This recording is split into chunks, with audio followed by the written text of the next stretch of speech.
ভাই কেউ আসে না। কালকে রাত্রে টিভি পড়েছে আমাদের 4 জনের বাসায় আমাদের কইছে আমরা দুই দেশে বসবাস করি। আমরা দুই দেশের নাগরিক ভাই।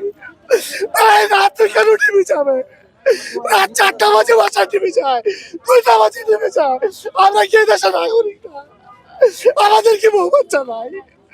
আমরা কি দোষ করছি? এদেশে আমাদের কি অন্যায়? আমরা কি এদেশের মানুষ না? আমাদেরকে বিদায় করে দেয়। রোহিঙ্গার মতো লোক যদি এদেশে থাকতে পারে, আমরা কেন পারবো না? এই কষ্ট আর ভালো লাগে না। আমাদের বউ বাচ্চা সব দিয়ে যায়। আমাদের বউ বাচ্চা যা আছে সব দাঁড়ায় পড়ে দেয়। আমাদের আর ভালো লাগে না। আমরা দুই দেশের নাগরিক রে ভাই। ভাই ঘুরে কি হবে?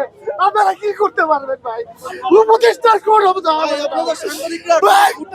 ভাই গতকালকে রাত্রে আমি আপনাদেরকে দেই ভাই আপনাদের নিউজ আমাদের দরকার নাই। কেউ আপনারা